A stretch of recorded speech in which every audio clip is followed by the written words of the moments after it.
Olá, seja muito bem-vindo ao curso Questões Comentadas Fundação VUNESP. Eu sou a professora Eliane Vieira e neste curso eu vou mostrar para você passo a passo como você vai resolver as questões de português da VUNESP de forma bem simples, bem prática, bem objetiva e o principal, direto ao ponto, para você não perder tempo e conseguir acertar mais questões na hora da sua prova. Então preste bastante atenção porque aqui eu vou te dar muitas dicas, muitos macetes, a gente vai analisar os comandos das questões para que você saiba exatamente como a VUNESP cobra os assuntos de português nas provas. Então eu sugiro fortemente que você preste bastante atenção a todas as aulas, faça as anotações que eu sugerir para você, anote tudo que você puder na apostila, porque com certeza esse vai ser o curso que vai te ajudar a melhorar os seus resultados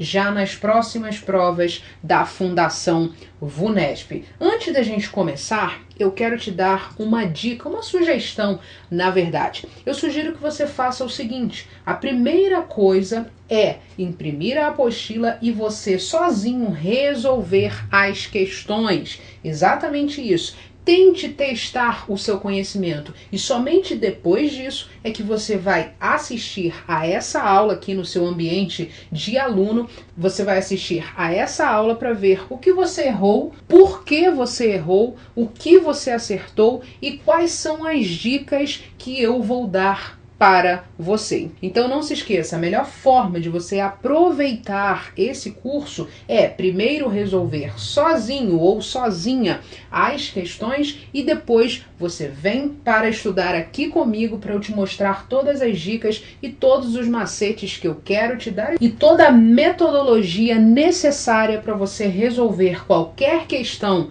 da VUNESP de forma bem prática e bem objetiva, sem necessariamente ser um expert em gramática, ok? Então vamos lá, vamos começar o nosso curso. Seja muito bem-vindo e vamos à questão número 1. Nós temos um texto. Ao longo do curso também eu vou te mostrar exatamente o que a VUNESP cobra. Eu vou te dar também algumas dicas de interpretação para te ajudar na hora da prova. Então a gente tem aqui na primeira questão um texto e depois, veja que é um texto relativamente longo, ok? É um texto longo, temos aqui 2 páginas praticamente de texto e aqui está o comando da questão. Pela leitura do texto, é correto afirmar que... Bom, o que você precisa saber em relação a esse comando? Veja que eu ainda nem li o texto. A primeira dica que eu quero te dar é a seguinte: você precisa ter em mente que existe uma diferença entre interpretação de textos e compreensão textual ou compreensão de textos. No concurso, isso é muito importante porque, dependendo do comando, dependendo daquilo que a banca quer, você vai utilizar a interpretação ou a compreensão. Então, para você ter uma ideia, por exemplo, nesse comando, pela leitura do texto, é correto afirmar que nós estamos diante de uma compreensão, de um comando típico de compreensão textual. Isso quer dizer que você vai analisar o que está escrito no texto, ok? Vai fazer a análise daquilo que está escrito no texto e depois dessa análise você vai resolver propriamente a questão. Agora, na interpretação de textos, você vai concluir algo a partir daquilo que você leu, ou seja, a partir das informações que estão no texto, ok? Então isso é muito importante que você já anote aí na sua apostila. Diferença de compreensão de textos para interpretação de textos. E quais são os comandos típicos de compreensão de textos, por exemplo? Anote aí na sua apostila. Segundo o texto, no texto, veja, pela leitura do texto, o autor afirma que, um outro exemplo, tendo em vista o texto. Então todos esses comandos, isso é muito importante que você perceba isso na hora da sua prova, todos esses comandos vão te levar a, primeiro, entender o que está escrito no texto e buscar a resposta no próprio texto, ok? É diferente dos comandos de interpretação. Por exemplo, comandos típicos, muito recorrentes nas provas em relação à interpretação de textos. Depreende-se do texto, conclui-se do texto, infere-se do texto. A partir das informações apresentadas no texto, infere-se que. Esses são comandos típicos de interpretação de textos. Um outro, deduz-se que. Qual a intenção do autor do texto? Veja que esses comandos você, claro, vai precisar ler o texto, mas é a partir daquilo que você leu é que você vai concluir, que você vai deduzir. Então essa é a primeira dica do curso Questões Comentadas VUNESP e é muito importante que você entenda, que você consiga perceber essa diferença entre interpretação de textos e compreensão de textos. Isso muda tudo na hora de você resolver as questões, ok? Então esse comando aqui é um comando típico de compreensão. Agora, o que a gente vai fazer? A gente vai ler o texto, vou te dar algumas dicas de interpretação, de coesão textual e depois a gente volta para responder.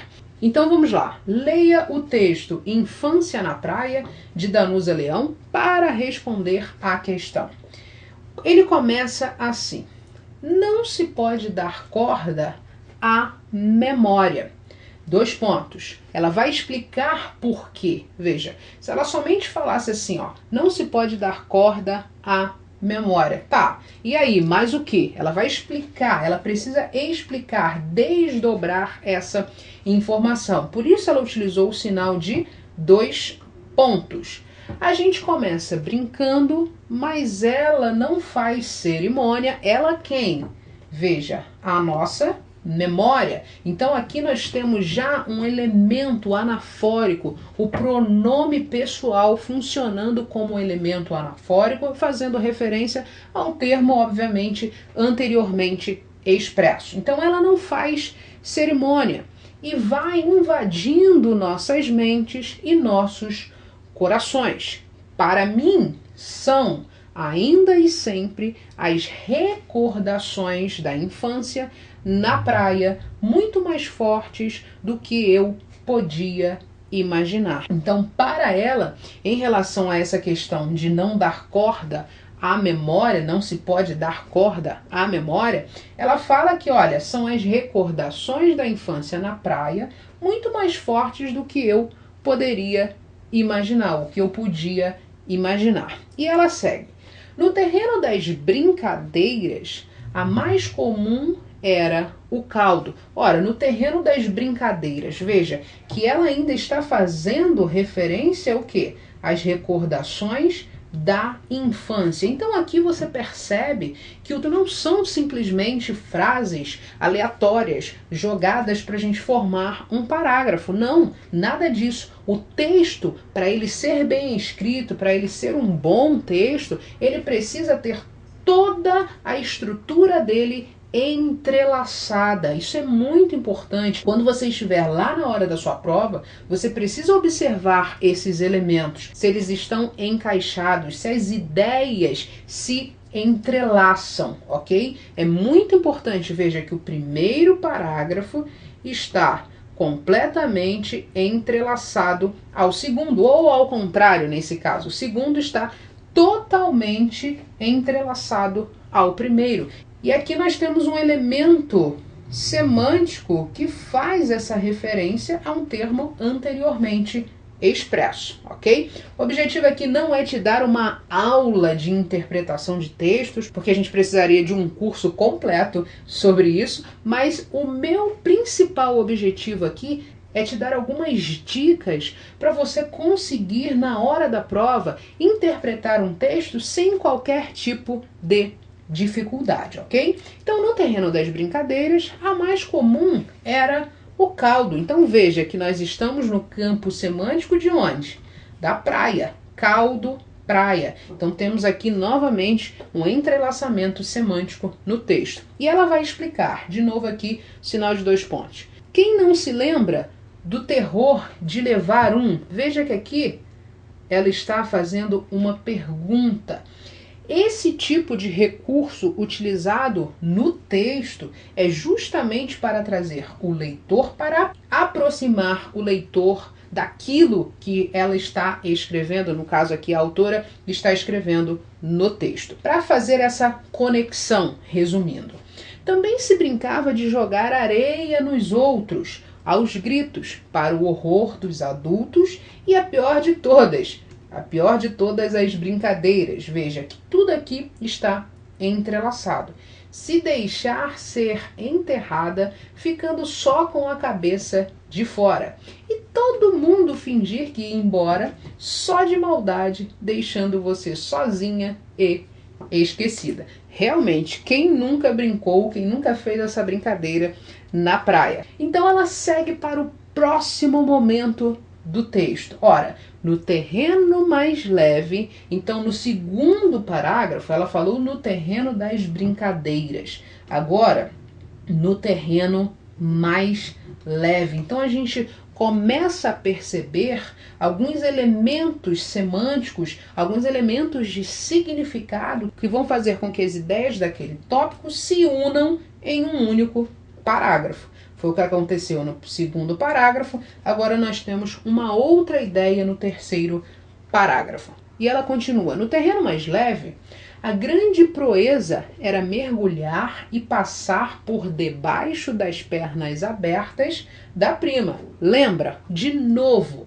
ela está, olha, fazendo uma conexão, estabelecendo uma conexão com o leitor. Porque com certeza a maioria das pessoas, não digo todas, mas a maioria das pessoas fizeram esse tipo de brincadeira. Então, quando ela coloca essa interrogação e fala, olha, você lembra? Ela está trazendo o leitor, ela está se conectando fortemente com o leitor através de algumas brincadeiras da infância. Ok? Isso é muito importante que você perceba no texto. E ela segue. Aliás, essa é uma raça em extinção. Que raça? As primas. Então veja que aqui o pronome essa faz uma referência a um termo anteriormente expresso. Ela fala passar por baixo das pernas abertas da prima.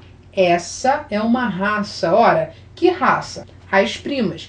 Veja que aqui nós temos 2 elementos importantes. O pronome essa remete a um termo anteriormente expresso, é, portanto, anafórico, e aqui nós temos o sinal de 2 pontos fazendo uma referência posterior. Ela, depois de é uma raça em extinção, aí ela vai dizer, de novo, recuperar isso novamente, as primas, para que fique bem claro para o leitor. Elas eram muitas, novamente, elemento anafórico. Veja, há um entrelaçamento, como eu disse anteriormente, em todos os elementos do texto, em todos os parágrafos do texto. Aí você percebe, por meio desses sinais, digamos assim, esses sinais textuais, você percebe se aquele texto está bem escrito ou não. Esses sinais textuais que vão funcionar, fazendo uma analogia como placas de trânsito, por exemplo, são fundamentais para você entender o texto. Seguindo, elas eram muitas e a convivência intensa. Hoje, nas cidades grandes, existem poucas tias e pouquíssimas primas. Veja, é por isso que ela falou, ó, essa é uma raça em extinção. Então aqui ela complementa, existem poucas tias e pouquíssimas primas. Ela vai para o próximo momento do texto. As crianças catavam conchas para colar e era difícil fazer um buraquinho com um prego e um martelinho sem quebrar a concha para passar o barbante. As cor-de-rosa eram as mais lindas, as cor-de-rosa. Perceba, esse as faz também uma recuperação de um campo semântico, ou seja, de um significado, de um elemento no texto. Ela está falando de que aqui? Das conchas. Então, as conchas cor-de-rosa eram as mais lindas. E quando se encontrava um búzio, era uma verdadeira festa. As conchas acabaram. Onde terão ido parar? Então aqui ela faz uma pergunta e com isso ela levanta um questionamento, até mesmo uma reflexão para o leitor. Veja que neste parágrafo, deixe-me ver, é o primeiro, segundo, terceiro, quarto, no terceiro, na verdade, no terceiro parágrafo, ela começa a falar um pouco de extinção. Aqui no caso ela falou das primas. No próximo parágrafo, ela falou de quê? Das conchas. As conchas acabaram. Onde terão ido parar? Talvez a gente possa até fazer uma relação de conchas com as brincadeiras. Esse tipo de brincadeira, de certa forma, hoje é menos frequente. E ela segue. No final da tarde, a praia já está sem sol. Voltavam os barcos de pesca. As pessoas ficavam em volta comprando peixe nosso de cada dia, que seria feito naquela mesma noite. Naquele tempo não havia nem alface, nem tomate, nem molho de maracujá. E para dar uma corzinha na comida se usava coloral. Já ouviu falar? Novamente. Você percebeu aqui que essas interrogações fazem com que o leitor pare e reflita sobre aquilo que ele está lendo, ou ele pare e se questione sobre aquilo que ele está lendo. Então isso aqui é um recurso textual que é utilizado para fazer com que o leitor tenha uma consciência daquilo que ele está lendo. É uma das funções. Existem outras também, mas nesse contexto a interrogação, o elemento interrogativo foi utilizado para isso. E ela segue. Camarão só às vezes, mas em compensação havia cações com a carne rija, que davam uma moqueca muito boa. Então, camarão só às vezes. Só que, no ponto de vista dela, ela não reclamava disso. Por quê? Porque existia um elemento de compensação. Que elemento era esse? O cação. Que ela diz, olha, dava uma moqueca muito boa. Os peixes eram vendidos por lote, não custavam quase nada. E o que sobrava era distribuído ali mesmo. Mas os fregueses eram honestos. E ninguém deixava de comprar para levar algum de graça. Então veja que aqui nós temos um elemento adversativo. Por quê? Nessa parte do texto, ela colocou um elemento, uma informação importante. Ora, os peixes eram vendidos por lote e não custavam quase nada. E o que sobrava era distribuído ali mesmo. Ou seja, você não precisava pagar o peixe. Você, se ficasse até o final, você ganharia aquele peixe de graça. O que sobrava era distribuído ali mesmo. Só que ela colocou um elemento adversativo, uma conjunção adversativa que imprime ao texto o valor semântico de oposição. E ela diz, olha, era distribuído ali mesmo, mas os fregueses eram honestos. Então aqui nós temos uma informação que está em oposição ao que ela disse anteriormente. E ela segue. E ninguém deixava de comprar para levar algum peixe de graça no final das transações. É por isso que ela fala que os fregueses eram honestos. E ela segue. Às vezes corria um boato assustador. Que boato é este? Ora, ela coloca aqui o sinal de 2 pontos para explicar o boato. De que o mar estava cheio de águas vivas, o que era um acontecimento. Água-viva é uma rodela gelatinosa que, segundo diziam, se encostasse no corpo, queimava como fogo. Então veja que aqui ela fala de águas vivas, e aqui no segundo período do texto, para que ela tenha certeza que o leitor saiba o que é uma água viva, ela explica, ora, ela simplesmente vai definir: água viva é isto. Essa é a informação que ela coloca no segundo período, justamente para que o leitor não se perca, para que ele saiba exatamente o que a autora está falando. Então ela fala: água-viva é uma rodela gelatinosa que, segundo diziam, se encostasse no corpo, queimava como fogo. Ia todo mundo para a beira da água, tentando ver alguma, justamente porque ela fala que era um acontecimento.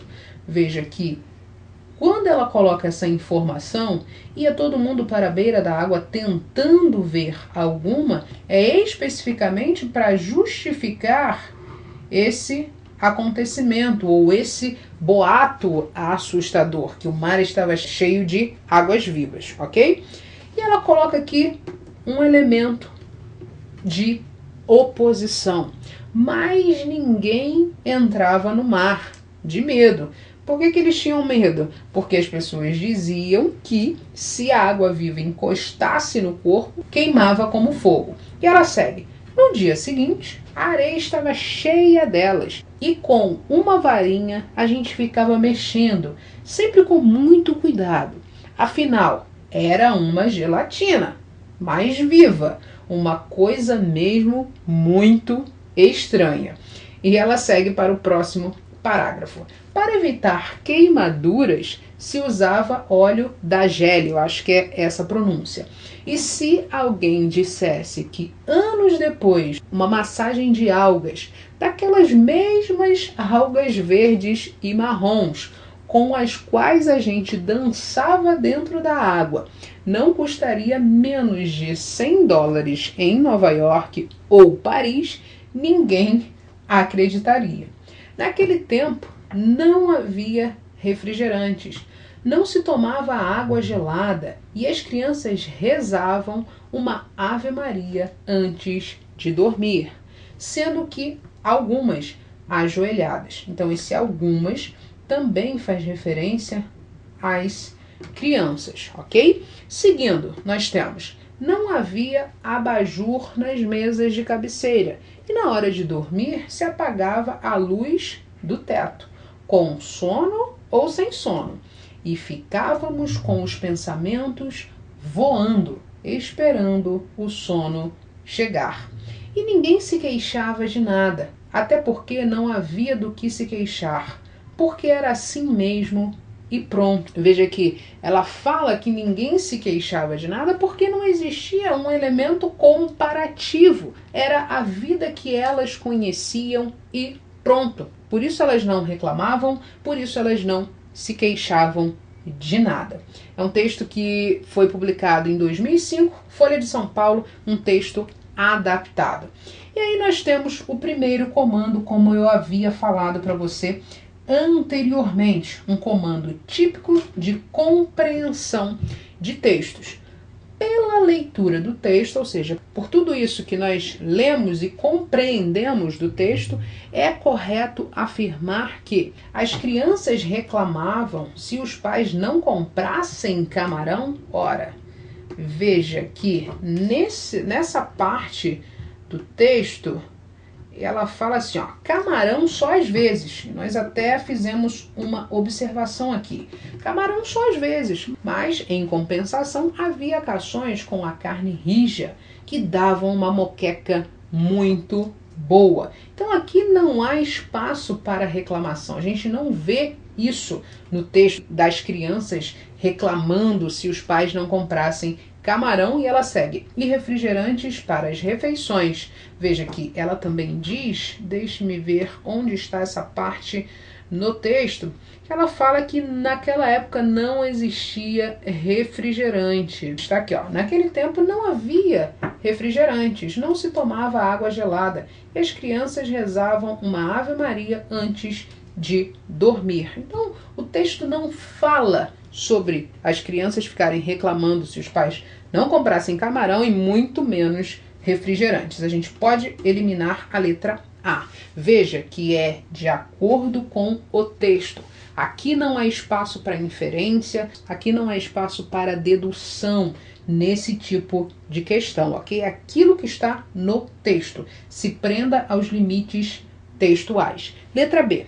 Os pescadores, durante o verão, aumentavam o preço dos peixes que vendiam em lotes para os fregueses de temporada? Não, foi justamente o contrário que a gente viu aqui. Ele fala assim, ó, os peixes eram vendidos por lote, não custavam quase nada. E o que sobrava era distribuído ali mesmo. Então a gente também consegue perceber que a letra B não está dentro daquilo que o texto falou. Letra C. A autora, sem brinquedos caros ou sofisticados, vivenciou uma infância feliz quando ia à praia com seus primos. Essa aqui está perfeita. Ah, professor, estou em dúvida. O que você vai fazer? Você vai marcar essa aqui como uma opção, ou se você quiser, você faz isso aqui, você marca como uma opção e você analisa as próximas alternativas para você ter certeza absoluta. Mas a letra C está perfeita. Vamos ver a letra D. Meninos e meninas corriam à praia para ver as águas vivas e se aproximavam sem receio desses seres estranhos. Pelo contrário, veja que no texto ela fala que eles tinham medo. Veja aqui, ó, ninguém entrava no mar de medo. Então a gente pode eliminar também a letra D de dado. Letra E. Os pais eram autoritários e não admitiam que as crianças se queixassem de nada. Ora, os pais não admitiam que as crianças se queixassem de nada, mesmo que elas tivessem bons motivos. A gente viu no final do texto, ela falou, ó, e ninguém se queixava de nada, até porque não havia do que se queixar, porque era assim e pronto. Como eu falei anteriormente, a gente só vai se queixar se a gente tiver um elemento comparativo, uma realidade melhor do que aquela que nós vivemos naquele momento. E ela diz que ninguém se queixava de nada, era aquela vida e pronto, ok? Então a gente consegue eliminar a letra E de espaguete e confirmamos a resposta da número 1 é a letra C de casa. É dessa forma que você vai conseguir resolver as questões de interpretação de textos. Se você acha que esse tipo de questão é difícil, não se preocupe, porque eu vou ainda te dar muitas dicas aqui no curso Questões Comentadas VUNESP. Essa é só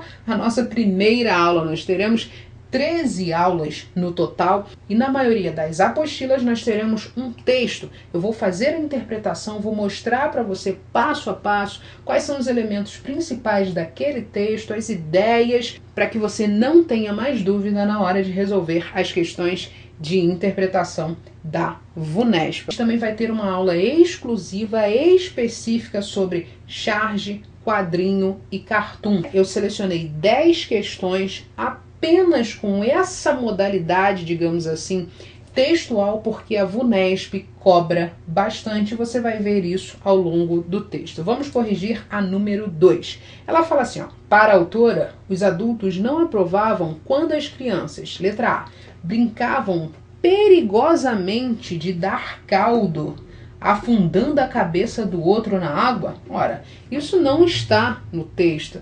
Veja que ela fala aqui, na primeira parte, no primeiro parágrafo, sobre essa questão do caldo, ela fala assim, ó, a gente começa brincando, mas ela não faz cerimônia e vai invadindo nossas mentes e nossos corações. Para mim, são ainda e sempre as recordações da infância na praia, muito fortes do que eu podia imaginar. E ela segue, no terreno das brincadeiras, a mais comum era o quê? O caldo. Quem não se lembra do terror de levar um? Também se brincava de jogar areia nos outros aos gritos, para horror dos adultos. É claro que os adultos não gostam desse tipo de brincadeira. Mas veja que no texto não há qualquer referência ao que está na letra A. Brincavam perigosamente de dar caldo, afundando a cabeça do outro na água. Não, isso não está lá no texto, ok? Letra B. Se irritavam, então, os adultos não aprovavam quando as crianças se irritavam ao quebrar as conchas que usariam para fazer colares, também não. Veja que no texto ela diz que era difícil fazer um buraquinho com um prego e um martelinho sem quebrar a concha para passar o barbante. Mas o texto não fala isso aqui, ó. Os adultos não aprovavam quando as crianças se irritavam. Não, elas não se irritavam. O texto diz apenas que era difícil fazer o buraquinho sem quebrar as conchas. Então a gente pode eliminar a letra B de bola também. Letra C. Utilizavam, deixe-me voltar aqui, para a autora, os adultos não aprovavam quando as crianças utilizavam varinhas para mexer nas águas vivas, espalhadas pela areia. O texto não fala que os adultos não aprovavam esse comportamento, digamos assim, das crianças. O texto, pelo contrário, diz apenas assim, ó. No dia seguinte, a areia estava cheia delas e com uma varinha a gente ficava mexendo, sempre com muito cuidado, afinal era uma gelatina mais viva, uma coisa mesmo muito estranha. Então não há qualquer tipo de referência ao que está na letra C de casa. A gente pode também eliminá-la. Letra D. Faziam a maior algazarra enquanto atiravam areia umas nas outras. Aí sim está perfeito, porque como nós lemos anteriormente, o texto diz que era um horror. Deixe-me ver aqui, ó. Também se brincava de jogar areia nos outros aos gritos, para horror dos adultos, ok? Então aí sim está perfeito. Achamos a resposta número 2, letra D de dado. Vamos só analisar a letra E para que a gente tenha certeza da resposta. Então, voltando aqui, os adultos não aprovavam quando as crianças demoravam para dormir, mesmo com as luzes já apagadas. Também não, a gente viu isso lá no final do texto, que ela fala assim, ó. Não havia abajur nas mesas de cabeceira, e na hora de dormir se apagava a luz do teto, com sono ou sem sono, e ficávamos com os pensamentos voando, esperando o sono chegar. Também eliminamos a letra E de escola. Comprovamos número 2, letra D de dado. Vamos corrigir a número 3. Ela fala assim, ó, as interrogações em destaque. Eu mostrei para você que havia uma função no texto para essas interrogações. No segundo e no terceiro parágrafo do texto indicam que a autora.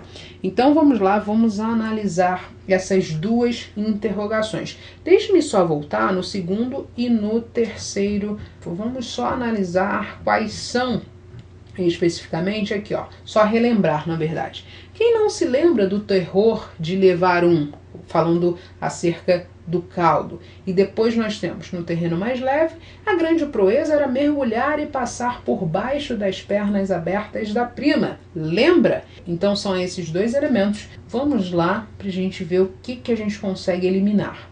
Então indicam que a autora admite que era uma criança medrosa e se sentia abandonada quando os adultos fingiam ir embora da praia? Não. Ela não admite que era uma criança medrosa e que se sentia abandonada. Aqui houve uma extrapolação na letra A. Veja a letra B. Pressupõe, então, essas interrogações indicam que a autora pressupõe que os leitores tenham desfrutado, como ela, das mesmas brincadeiras de infância. Aí está perfeito. Por quê? Como eu falei anteriormente, como são brincadeiras que a maioria das pessoas vivenciaram, ela pressupõe que os leitores também tenham feito, também tenham brincado daquela forma, como ela. Então, letra B de bola é a nossa resposta.